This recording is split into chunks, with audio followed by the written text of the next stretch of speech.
whatever they do, just shake your head, nod, and say, well, that's good enough. Now, the din of ornament actually is, ornament which is worn as a malbish is permissible. But if the ornament is the kind where the person wearing it might forget, take it off to show it off in the middle of the street, and carry it to the street, that is awesome. So then you cannot wear a tachshit which might be taken off in the street to show off. Take it off to show it because the person might then walk 4 steps in the Yerushalmi.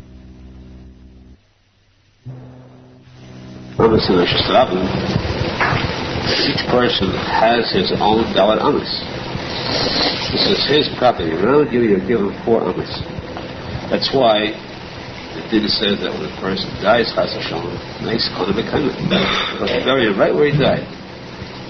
So nice, it's kind of, this is his 4 amis, but the 4 amis is enough space for a keva, for a burial, for a grave. So the nice says, kind of this mokum, and this belongs to him. A live person too has his dalet amis, his 4 amis. He walks 4 amis in the Yerushalmi. He has gone out of his dalet amis into public property, which becomes his new dalet amis, but he has transferred from one rishus to the next. Therefore, it is also a chiyuv, an abmalach, considered chilul Shabbos.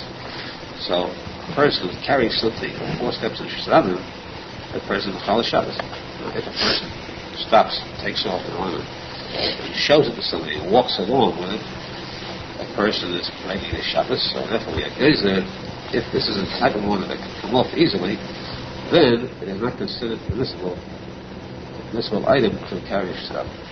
Women are always showing off, so there is always that danger problem that she might do it. However, it seems that now in this generation, the recent generation, there's so much tachshit when it comes to common practice to wear jewelry. Becomes so ostentatious that every woman, is poorest to the wealthiest, wears large diamonds, large diamonds, imitations of imitations, and so forth, so that they cannot show it off anymore. Because they'll say, look at this key sign, I have a diamond as big as a toothpick, this I have a diamond tool kaida, I have a bead, 2x4, I'll show you my diamond. So therefore, we're not afraid anymore of them taking it off the street, so women are allowed to wear it. In addition to that, of course, the main reason that their minds are not to be tampered with. Not to upset the equilibrium, and the best thing is leave things status quo. But our concern is with men. Is a ring, for example, a diamond ring, gold ring, considered a tachshit, which we know that the man will not remove in the street, not customary, and the wearing of a gold watch, for example, it's used to tell time, but it's also an ornament. A fancy gold watch is permissible for men to wear. Now, legally means according to a din-wise, it is permissible. Because we do have a din, but tachshit is okay. However, this is one of the items where it says that he who has Yidei Shemayim, he who has true Yidei Shemayim, he who has true fear of Hashem, has true humbleness before Hashem, that person will surely will never wear a ring on Shabbos. Never wear a ring on Shabbos. This humbleness will lead him never to wear even a ring in the weekdays. It is not proper. It doesn't look right for a man to wear jewelry. Tachshit, it's not made, this is not a field for men to enter into. Tachshit didn't belong to women, but men take the jewelry, the things that go with it. Man is supposed to be simple and pure. Isha, poshut. Poshut means, poshut. What does the word poshut mean? Literally, not just simple, but stripped. Stripped of all ornamentation. The person is supposed to be pure, he came into the world pure, he's supposed to leave the world pure, not to add these things which are only items that could take him away from the proper thoughts and proper actions and bring him to a tighter mind, desire for wealth and so on. So this is even in the weekdays. But surely on Shabbos, those we said if you see somebody wearing a wristwatch on Shabbos, you cannot really complain to him, because Moshe Feinstein writes also that you cannot stop them. They have legal grounds. But those who want to do what's right, not to look for loopholes and legalities, what is right, it is definitely forbidden to wear a wristwatch on Shabbos outside, or to wear a ring. Surely, culture can wear it at any time, not especially on Shabbos. A malbush garment is permissible. Any garment is permissible only if the intention of the garment is as a garment itself. What if his intention is to wear this garment, which is a garment, but wear it for a different reason, protect himself against the elements? Then it is still permissible. Wearing a raincoat when it is not cold, you don't need it as a coat, but it is a coat. Wearing this coat for the sake of protection against rain on a warm day is permissible on Shabbos. However, if a thing is not used as a garment, used for protection alone, this is also. For example, they have these protective plastics for rain hats. Cover a man's hat, plastic covering over it. To wear this on Shabbos is awesome. Of course, this is not a malbush. This is used, not a hat. Not like wearing one hat on top of the other, a yarmulke and a hat over it. This is a ring cap, a plastic covering over the hat that is made only to protect against the rain. And therefore, this is awesome. Now, by the same token, you have to keep in mind, here we come to a case that is more common. It is forbidden for a woman on Shabbos to wear a plastic covering over her sheitel. She wants to protect the sheitel from becoming wet, go out in the rain. She has to go out. She has to visit someone, visit a friend, and they had a talk on Shabbos. What else could they do? What else could they do any time? To stay home with that talk, to suppress that power of speech in them could bring about a very serious explosion, inner explosion. So she's got to go out, but it's pouring. She cannot go with a cheap covering over her head. She's got to show her expensive sheitel on Shabbos. She must go out with it, and it becomes ruined in the rain. Therefore, she wants to take a plastic cover over the sheitel. But since this plastic cover is not a garment, it's made to protect against the elements alone, surely is also to wear in the rain. What then? You tell this to a woman, that's sheer suicide. Say that you want that she cannot cover your sheitel, go out and ruin it. So in order to protect the male section of the family, there's always provision made for a form of rescue. Salvage at least is tried partially.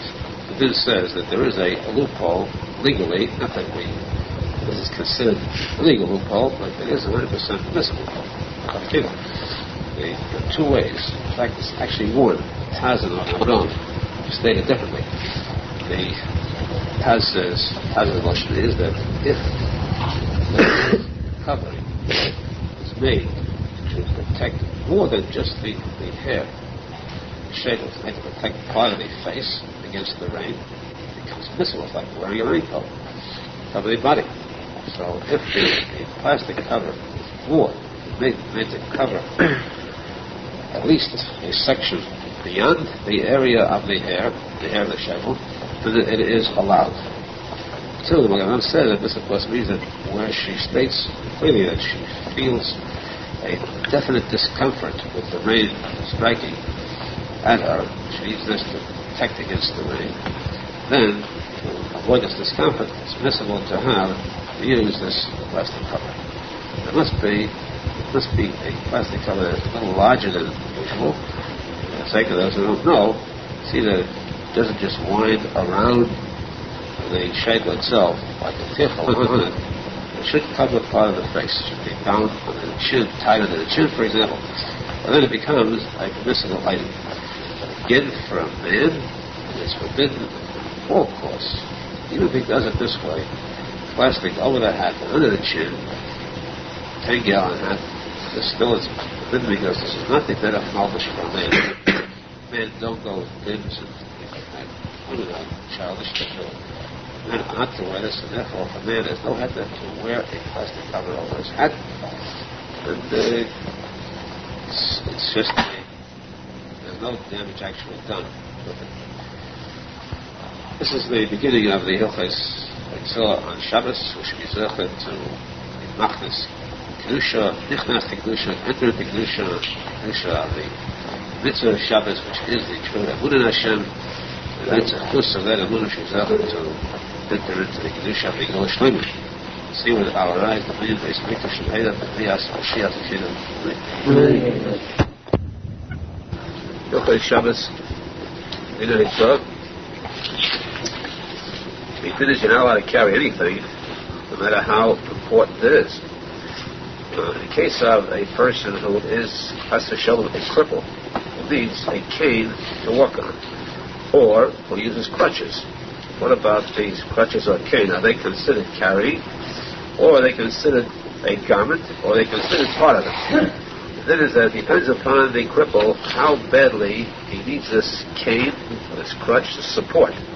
If it is impossible for him to walk without a cane, he's allowed to use that cane because this serves as a leg for him. So it is permissible for a cripple or for a person who limps to use a cane if it's vitally necessary to walk with. But if he needs a cane only to help him to make things easier, to simplify his walk, but he could with difficulty get along without the cane, that cane is considered carrying. The same thing applies to an elderly person. Get some old men who use canes. Some use it for help it to make it easier to walk with, as a support, a means of support. Some actually use it only for show, but it's more fine looking. In the case of an elderly man too, if he cannot walk without the support of the cane, that much necessary for him, he's allowed to take it out on Shabbos. He could get along without it, even with difficulty, he's not allowed to. Now, if it's a question of using it only for the sake of show itself, where it makes him look more genteel, not Gentile, then even in the case where there is an Eidov, even when there's an Eidov, still there's a machlokes whether he's allowed to use this cane. And it's considered a tachshit, an ornament for him, or not. According to the Chayadon, Aharon, the chavruta, they say that there is the first thing, the Yehuda is brought the Rabbi who says that it's usher for that they say that it's permissible for a zaken, an elderly person, to carry a cane where there is an Eidov, because that's like a tasha. But the chavruta passes like the that it is considered degrading, disrespectful to the Shabbos to walk with a cane, even where there is a tachshit. I mean, where there is an Eidov, because it's not considered a tachshit, it's a weekday item. This is because the bigger is the Chidozal asks that it's considered a zilus of the Shabbos. So that Halacha l'maisa, person should avoid it. Just as we said, there are certain times that are not fit. The chlal, the Shabbos, even for the weekdays. For the weekdays, this is a weekday to carry a cane or a stick to walk with. But not on Shabbos. Same thing too. We stress once more that for a man to wear a wristwatch on Shabbos surely should be avoided. Not to wear a wristwatch on Shabbos, and not to wear a ring on Shabbos, or even during the week if possible. Avoid that, because it's a matter of just showing off jewelry which is not fit for a man, the chlal. The person should learn to be humble, not to wear that kind of jewelry. Now, in case of a blind person who uses a cane to walk with, then it is forbidden for that blind person to use this cane on Shabbos, because it does nothing for his steps. It does not help him to walk. As long as his legs are healthy, then he's not allowed to use a cane. He could use someone else to guide him, a person to guide him, not to use this cane. In case of a person who wears, as was shown again, leg irons, a prisoner, then it is permissible for the person to use these, to go out with these on Shabbos. If his warden allows him, he because of the fact that this is part of his garment. They wouldn't allow him to remove it. He's allowed to walk out with leg irons on Shabbos, it's not. These shilas, all these shilas should belong to the Goyim, because they're the ones who need this tikkun.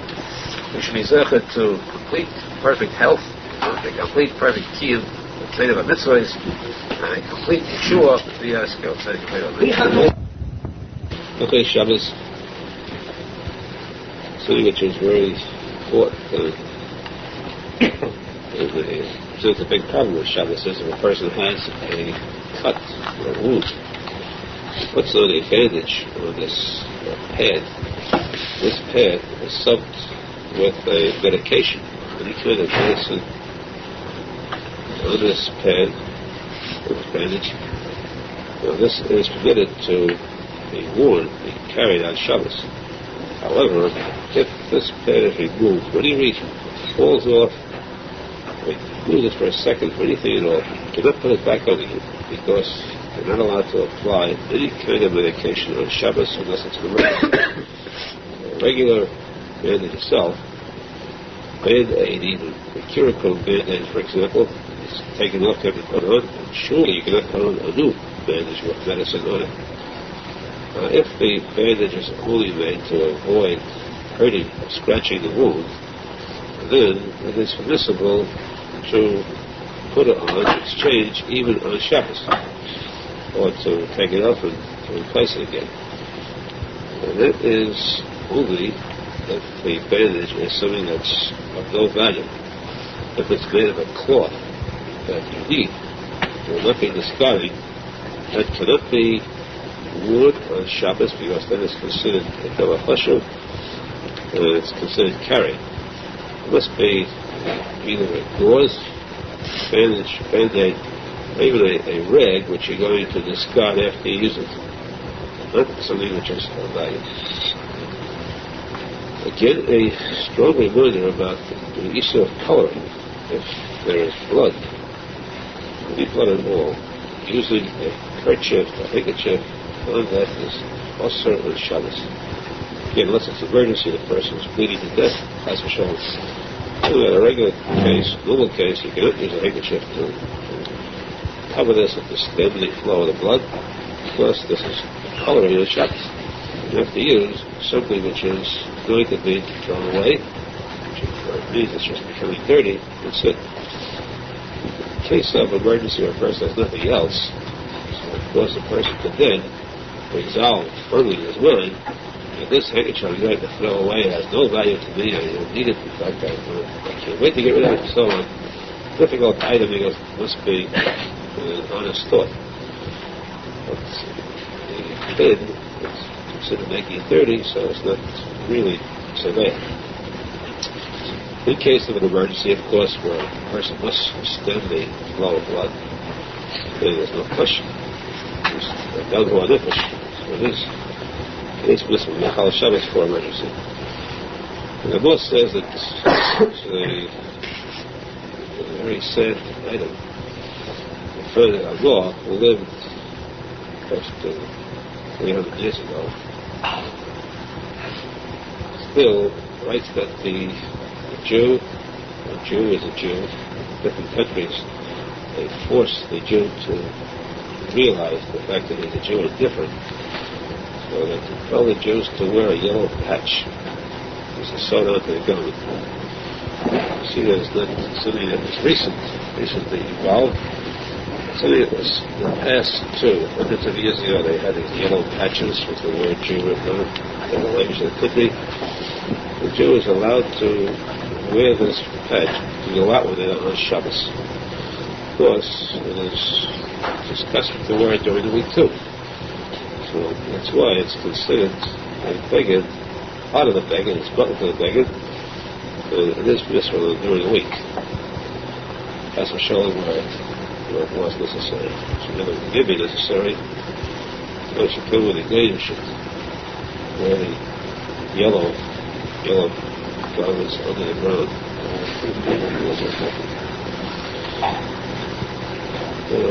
The problem with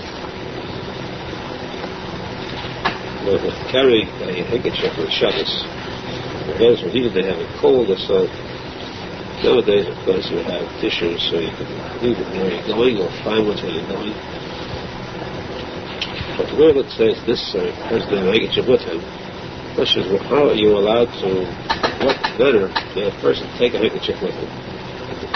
There's only one really legal way to do that, and that is by removing the belt.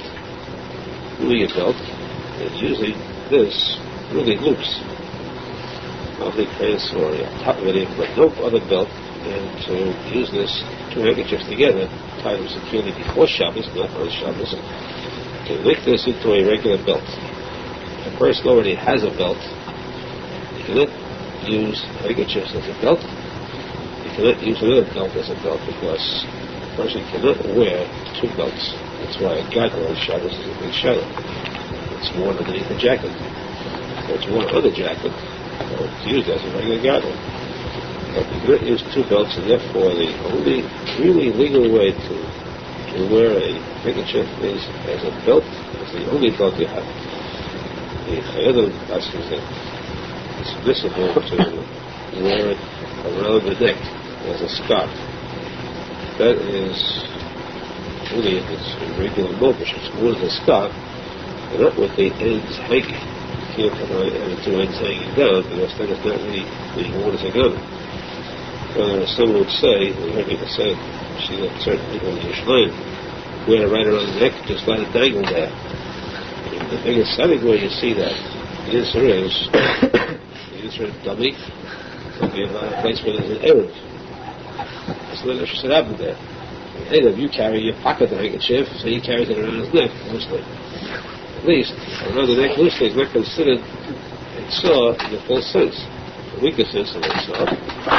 Not really kosher from the street. At least not really carrying a pocket. So, we don't understand much more strict, though it's an edit. Our custom is to accept the edit in Yerushalmi. But in a regular straight oath, the handkerchief cannot be worn around the neck unless it is worn as a mabush, a scarf, and beggar around the neck.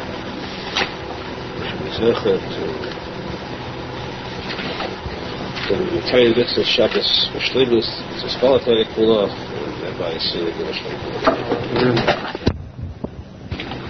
Look at Shabbos, Tikuney Zohar.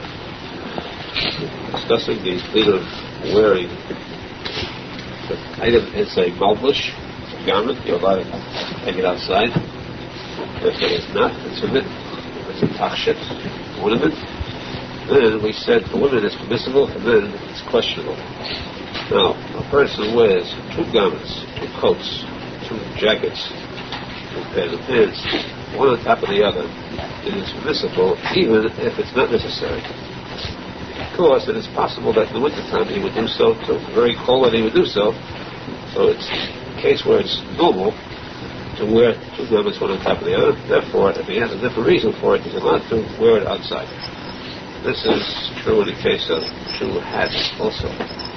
You don't wear two hats. Plus, visible if it is a normal procedure. For instance, a hat on top of a yarmulke would not be permissible for a person who never wears his yarmulke under his hat. If he does so during the week, he's allowed to do so on Shabbos. If he never does it, he cannot do this on Shabbos either. One thing is not permissible, that is two belts, one on top of the other. It's not allowed. The belt is made to serve a purpose. You cannot wear a gaggle on top of a belt on Shabbos. It must be a couple. The wearing of gloves is a very serious question. Most of the places do asser gloves because the person will forget to remove a glove while walking in the street, to touch something, hold something, carry the glove in his other hand. Therefore, it is definitely awesome. For Shabbos, the wearing of gloves is awesome. The wearing of a muff, we don't have it nowadays. They used to have a muff, where you put both hands into a single warm item. And there, if you take your hand out of it, well, you still have it on the other hand automatically. That might be permissible, but fortunately, you don't have it today, so we haven't had that problem. Because even then, it was questionable. Better not to wear any items on Shabbos. Another thing which is people are not aware of, sometimes should be aware of, is usually a coat or a jacket comes with a hook. So with a little band top to hang it up on a hook. Now, that band breaks. After a while it gets worn, they hang up a lot of times it breaks. You have it hanging from one side, then that is considered carrying if that piece of string is not buckled, it means it becomes void, doesn't count at all after the importance of the gown. So it is judged this way. If the person considers it important enough that he's going to see that it's torn on Shabbos, keeps in mind, makes a mental note that he's going to ask his wife to sew it up after Shabbos. Of course, he wants that hook. Then it is forbidden to carry on Shabbos. You find that the jacket has that hook on. You cannot wear that jacket on Shabbos, the jacket of coat, if there is an intention, honest intention of replacing it or repairing it. Especially if there is a metal hook, sort of a chain on top. Then that is a double chashuv to be worthwhile, and you want a metal chain hanging, so in most cases, the vast majority of cases, a person would have a mind to repair it. Then the surely that cannot be worn on Shabbos. It can only be worn if the person honestly and sincerely never intends to repair that. It doesn't bother him at all. Then it becomes a void, meaningless. He's allowed to wear that item on Shabbos.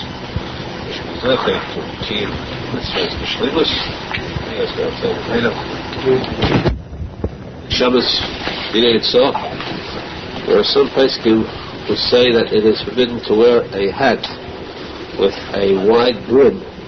A wide-brimmed hat is also to wear because this constitutes an idol, a tent, making a tent, so that this putting it on means you are creating a tent, though it has no size.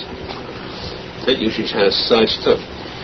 Still, they say it's also it's inadvisable. The fact is that in the Eitz Chaim, the Arizal too says it's better not to wear a hat with a wide brim. Brim of a tefach is about 4 inches wide. A 4-inch brim is not too common, but that type of brim, which of course you have, Yerushalmi has some of those wider hats, wide brim hats, where this shadow comes up. However, the majority of places can make it, they say it's just there's no intention here of an idol to protect from the sun. It's really for the sake of the mitzvah of kisei hareish, Yerushalmi, and therefore it is permissible, and that is the big idol. However, because of this, there are some people, among the rabbis, there are some people who avoid putting a talus over the head, because this too creates an idol. In fact, you have an idol on top and the sides. So they avoid wearing a talus over the head on Shabbos. However, the Machzor Shekel says that there's no tam v'reach to this halacha, because very contrary. It's a major mitzvah for a person to wear the talus dafka over the head. The real minhag kosher the Torah is that a person should put the talus over his head during the entire davening. There are some people who put the talus over there just for Shemona Esrei alone, which at least is good, better than those who stand with a bare head during Shemona Esrei. But better, the best thing is to give an air of Yerushalmi during davening, to wear the talus over there the entire time. That's the real mitzvah of talus, and especially on Shabbos Kodesh. Person Chas v'Shalom finds tefillin out in the street, in the woods, someplace on Shabbos. He doesn't want to leave the tefillin lying there, so he's allowed to put on the tefillin on Shabbos, wear it as a melbush. Put on a pair of tefillin on Shabbos, go into the house, come back, put on another pair, and so forth. So it's not a whole package of many pairs of tefillin. Put them on pair by pair and wear it in, because it is not considered muktzah, it's considered a melbush. If Rahman al-Islam finds a Sefer Torah lying, the question of the zoya for the Sefer Torah, he is permitted to take the Sefer Torah, unwind it, and wrap it around his body, put a coat on the top of it, and wear this into the house. the sake of the covet of the Sefer Torah is permissible. You never have to see this, because in those days there were times when the Goyim, Aharon stole these, put them out somewhere. When it was found on Shabbos, they had to know exactly what to do with it. In case a woman finds a pair of tefillin or a talus, she cannot wear this as a man would. A woman has no din of malbush at all. Even though the Gemara says there were some exceptional women, Michal Bas Shol, Yedem and Mitai's wife, who wore talus and tefillin, and even in the latter days, the Talmidim of Baal Shem Tov, one of them had a wife who was very strict in wearing a talus. Today, they're considered the nicer for a woman to wear a talus and tefillin on Shabbos. And this thing of wearing talus and tefillin on Shabbos, wearing tefillin inside on Shabbos is only then. We should be zechet to feel the margish, the Syrian Jewish, Av Tashmisha Kedusha, the Shamshi Kedusha ourselves, Ki Mitzvahs B'Shleimus, and thereby see the Kedusha Shleim Heilamit. On Shabbos, a person walking in the street on Shabbos and it's raining, the tzadik is Menachem Mendel Schneerson, the schus of rain that comes on Shabbos Friday night. You're not supposed to be walking the street. The person goes out for a walk after eating and it starts to rain. It becomes heavily soaked, completely soaked. His clothes are soaked through and through. He's allowed to keep walking with it. It's not shaila of schita. Schita means you're not allowed to squeeze out any kind of a cloth that has water in it. Squeeze out a sponge or anything like that on Shabbos is forbidden. Squeeze out water because there's a shaila isha libun. Other than involve squeezing out anything which has water is awesome. Here, if he walks with these clothes, walking alone, the pressure on the clothes will squeeze out the water. And it's permissible because in this case there is no kavanah at all for it. It is normal to walk with clothes that are wet, normal in such circumstances in rain. However, when he comes home, he's not allowed to spread out these clothes to dry. Because if he does, there is an Isser of Manis Ayin. Manis Ayin means that people will think that he washed them on Shabbos. Of course, there is that possibility, the person mistaking this possible sin. Manis Ayin means the person will think at the impression that sin was done, or that it's permissible to do this act. Therefore, it is also to spread them out to dry. That's the Isa of Manis Ayin, which is the Rabbanan. The Isa of the Isa spreads it out to dry, where on something which is hot, like a hot radiator, or next on an oven, near an oven where it dries there, then it is considered Isa of the Isa, because drying something opposite the fire is also the Isa of Malabain, which contains the vashel, it's cooking. Cooking, when you want to dry something, purify something, you cook it also. It doesn't have to be food necessarily. So therefore, it is also nice to put the clothes up against the fire to dry. Now, about the issue of Manis Ayin, if it is an item where there is no question about it, they did not wash it on Shabbos, then it's permissible because there's no Manis Ayin involved. For instance, they see diapers hanging.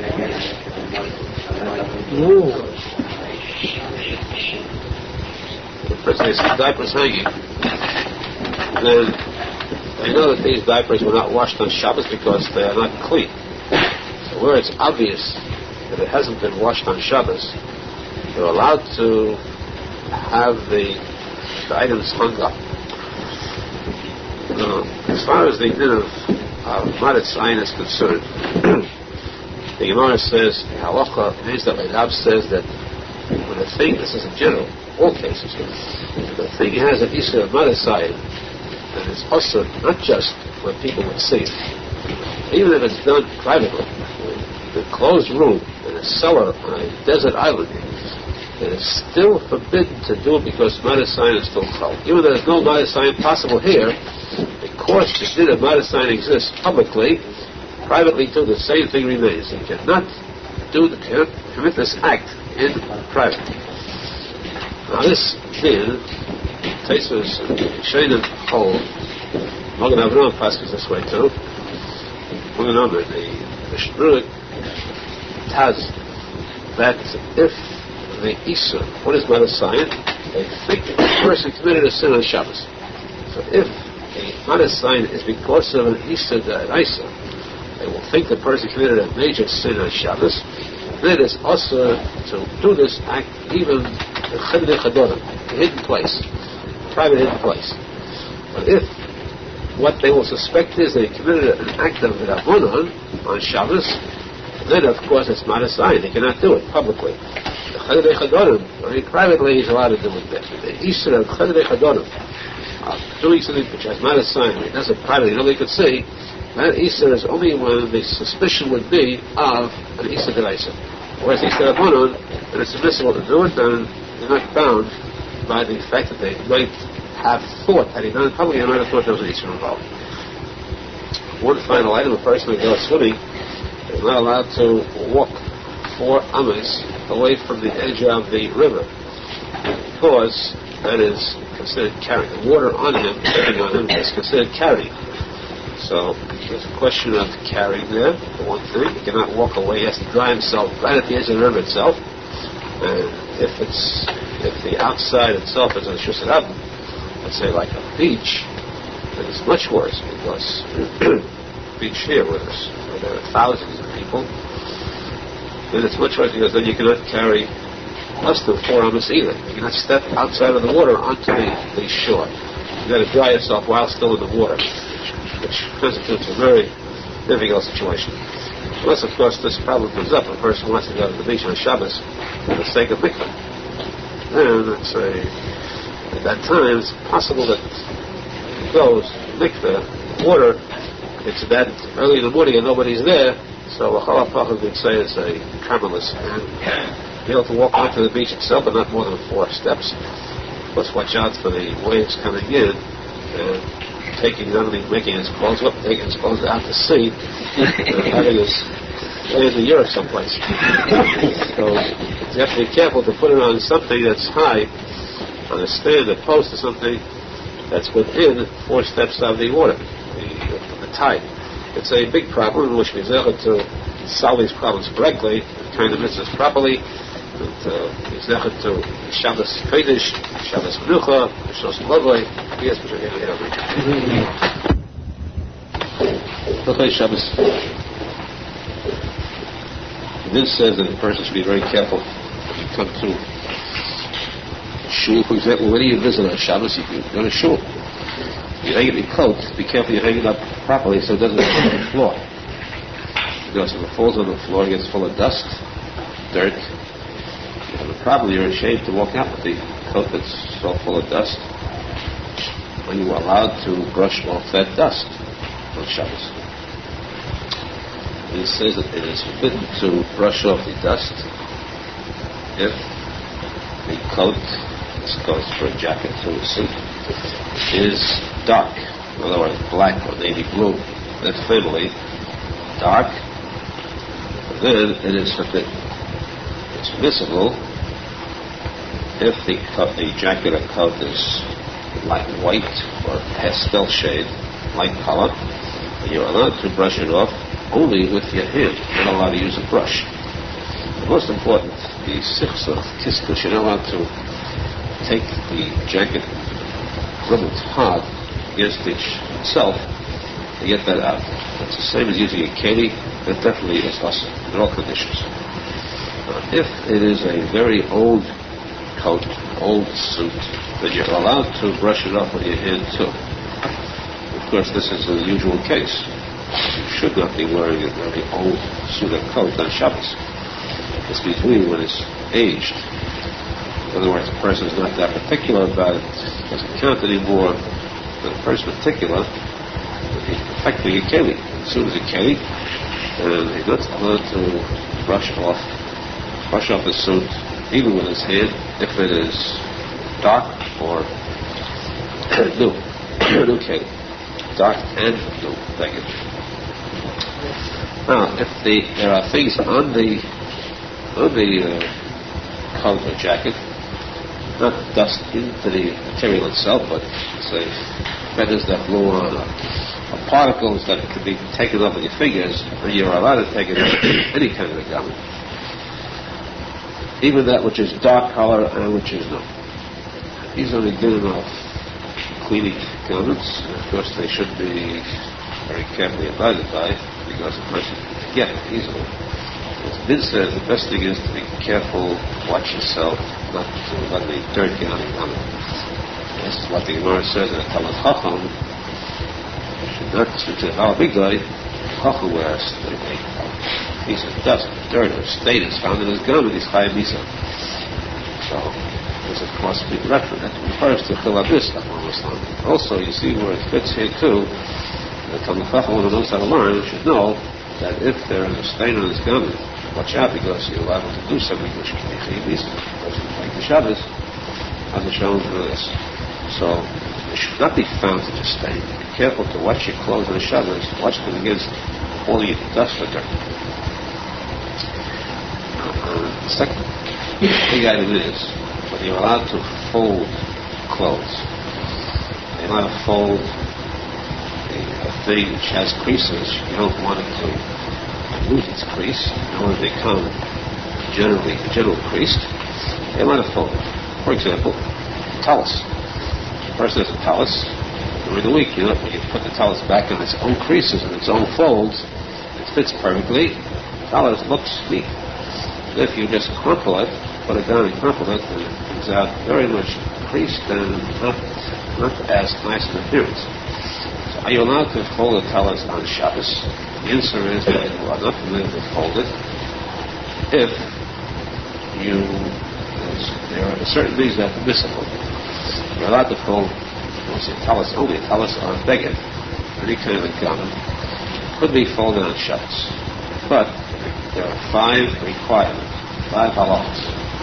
1, it must be only if it is intended to be used again that day, on Shabbos. A talus that you wear in the morning, you have no intention of wearing it again during the afternoon. Shabbos. So that excludes the talus immediately. Any other article of clothing, if you intend to wear it that same day, then they are allowed to fold it on its own creases, but that's only the first requirement. The second rule is that it must be folded by one person only. If it's a long tablecloth, let's say, or any other which is very long, requires 2 people, that is forbidden. Third, it must be something which is new, brand new, or close to brand new. If it's already worn and old, it cannot be folded. Fourth, it must be only white, not dark color. Fifth, it must be the only beged he has. He doesn't have a different one to change. Doesn't have a second suit. Then, if these 5 requirements are fulfilled, then he's allowed to fold an item on its creases.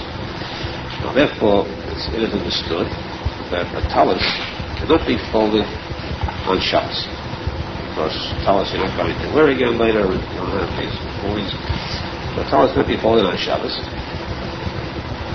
But the question is, what if a person folds it to keep it fairly neat, but not on the same creases? Talus has certain creases, or any garment has certain creases, and you fold it over nicely, but not on the same creases, on different creases.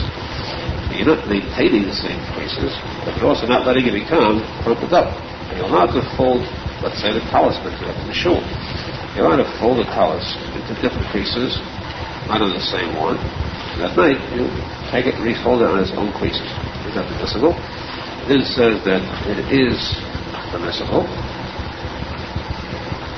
You're allowed to do it if it's not on its own creases. Chabad says that.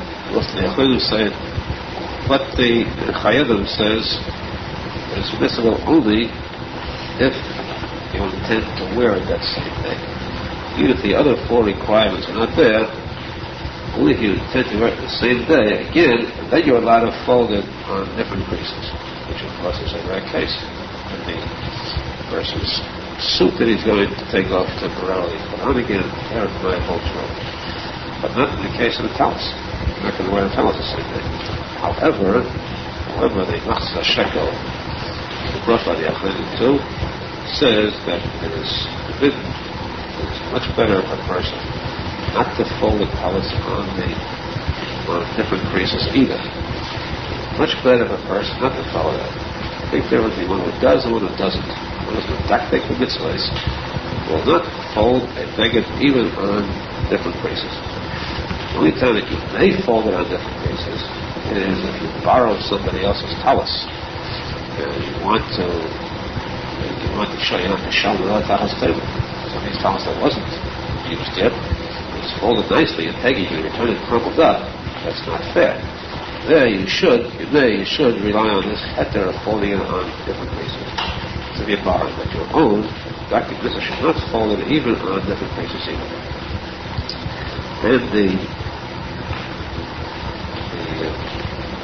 rule of one of those cleaning one's shoes. A person who walks in mud into the house and he wants to scrape the mud off the shoes, or other kind of dirt, zevel which gets onto the shoe. You want to scrape it off, so you're not allowed to scrape it off on the sidewalk, or the ground, any ground. That is forbidden. You are allowed to scrape it because might fill in the holes in the ground. Digging or filling in holes is a risk. You're allowed to do it on a wall. Something which is perpendicular, they may scrape off, brush your shoes off, or even now I do it in the shop. Let's say you have some places have on the ground metal grating, you can clean his shoes. That surely is awesome. But you are allowed to take an edge like the stairs, the tip of the stairs, the edge of the stairs. You're allowed to scrape the shoes off there. At least there is an outlet, there is a means of solving this problem. Of course, again, a person should try. This is times you have to up your guard in bad weather. A person should try to see to it that there should be no dirt or dust or anything attaching yourself to him. Keep yourself clean and pure on Shabbos Kodesh. We should put up with the being the key with the Heidim Hashem. The fullness of Shabbos Yemis properly. We can see these books of the Shabbos Shalom Bavly. Yes, I'm sure they can read up. Okay, Shabbos. When washing dishes, there are some people who leave the dishes lie, they dry by themselves, and there are some women who are smart and tell their husbands to dry them. On Shabbos, the dish is very wet, it's dripping, you use a cloth to dry it, and it will bring about to a point where the cloth will become saturated, and this could cause schita by pressure with a saturated cloth, and it causes schita by squeezing out the cloth. That's a malacha d'oraisa, limud. So when drying dishes, cups, it is forbidden to dry the dishes with a cloth, with a beged, because of the shaila of schita. What then? Two things. One, he should shake off the water from the dishes. Two, it is permissible if they use a special cloth, a rag, specifically a rag, a cheap cloth, a dish towel, where there is no hakpada, is not particular at all about the cleanliness of this towel, this rag. In other words, you set aside a special rag for Shabbos if you want to dry the dishes, a rag that is worthless, when you care nothing about, this you can use because there's no shaila of schita. Even there, if the dish is very narrow, for example, you have a very narrow glass, you have to use pressure to put the rag into the glass, there it is still usher even with this rag, because there's a certainty of schita. Now, if water spills out on the table, water or another liquid that you can't drink, then again you must be careful about schita. You're going to put pressure on the tablecloth, on the table with this cloth, with the rag, you're going to cause schita.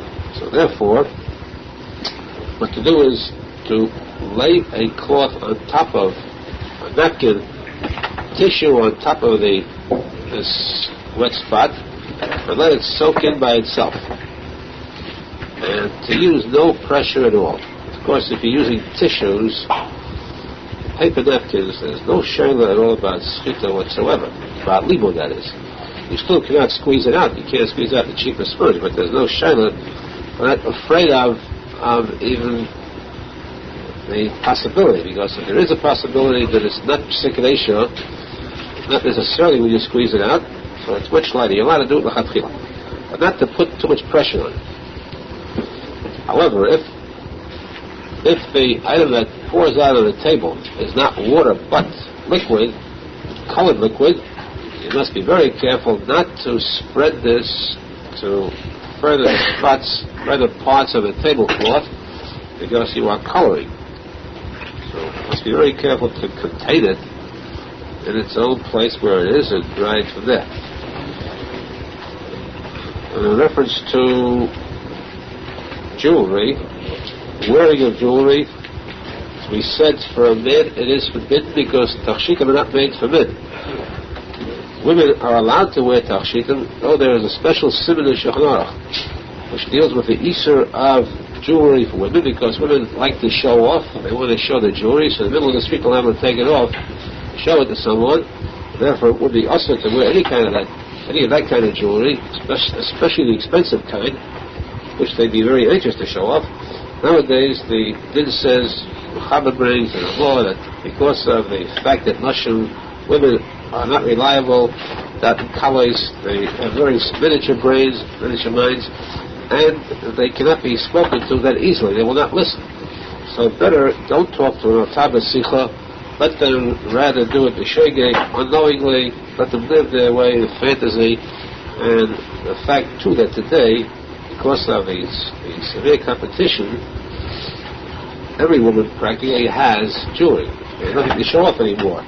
They will not remove it in the middle of the street to show it off, because they're afraid the other one will show the better one. So this will not occur. Therefore, we allow jewelry in general to be worn by women. But a man should not wear jewelry of any kind at all. Even there are some men who wear rings. We mentioned before that Kevega Asa is wearing a ring on Shabbos. Even though it is a tachshit, it is not made for men. Chalala, a person should be sashayt himself with Teda, with mitzvahs, not with these mundane items like jewelry, which are fit for the other kind of sedracha. And even in the middle of the week, it's advisable for a man not to wear a ring. Live a life of purity. We should be zeichet to Yusha v'Tara and to the Shabbat Shloshim Lavoi, yes, Ketzedek and Reda ring. Tochei Shabbos, the din of coloring, Sriya, as we had, refers to anything which becomes colored. For example, if wine spills out on a tablecloth, you spread that wine, you're coloring it. Or some would say that that's only the Gabonim. The real coloring is if you add the same color to something, you deepen the color. You take a red cloth and put wine on it, color it red, you're strengthening that color. That's considered the real Isser of Tzviyah. In any event, that I saw the Gabonim, the Isser is still there. The question is, how about tzviyah? Is it possible to color human flesh, human skin? In this case, there's machlokes. For example, for a woman to use makeup on Shabbos, the din says all agree that it is usher. There are some, of course, you have machlokes, some who say that it is midanaisa. Considered usher midanaisa for a woman to use makeup on Shabbos, and at least all agree that it's also the Rabbanon. This is any kind of makeup, or even eyeshadow, or even powder. Powder, which is not any color, sort of a doughish material, which is considered usher because it does affect the color of the skin. But this is only because this is the nature. Nature is that kind of coloring is used. The woman uses makeup and coloring. However, where it is not a natural act, where it's not intended that way, then it's permissible. For example, a person is allowed to eat something that's, say, watermelon or pomegranates, which have a very deep color. Though the stains get on his hands and skin on his face, This is particular issue. It definitely will stain. Still, it is permissible because it's not documented. It's not customary, it's not normal to color, not for the sake of coloring. Therefore, it is permissible, since we say that the human flesh is not definitely included in the hidden sphere. It is not done for that purpose, so therefore it is permissible l'chatchila. Still, if a person does eat it, doesn't mean that that's safe. Because then he should be careful not to wipe his hands on a towel.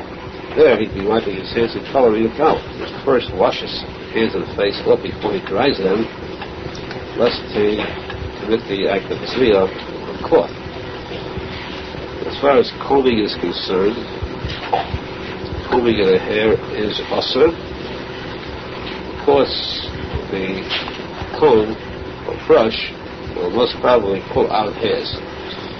And here there are certain cases where it says certain types of combs, pigskin combs and so on, are permissible, possibly, it says possibly because perhaps if it's done right, will not pull out the hair. Such kind of combs are not found today. Such kind of hair is not found today. Nowadays, all combs and all brushes will admittedly pull out one hair or more. One hair can be many hairs, of course, but at least the person will find that in the comb or brushing will find hair coming out. Plus the comb is very, very wide teeth. It's done very lightly, and there are no kinks or knots in the hair, which is very rare if the hair is thick. In the case of a woman's hair, in the case of a man's hair, there's no necessity to comb. It's not even fit for a man to use a comb. Clow. What then on Shabbos if they have to? The hair is that unkempt. There should be that much hair in part of a man in the first place, so that should obviate the higher necessity of using a comb or a brush. In the case of a woman, unmarried woman, for example,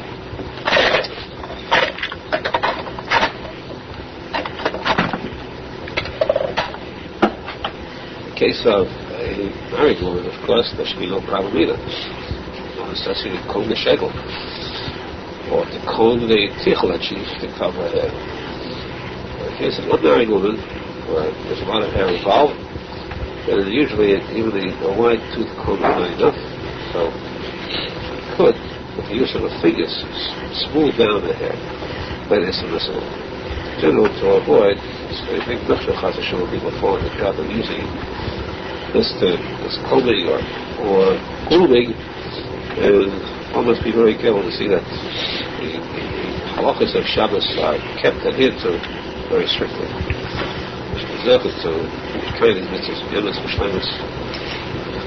Thereby see the Gubba Shleim in the Heigamin.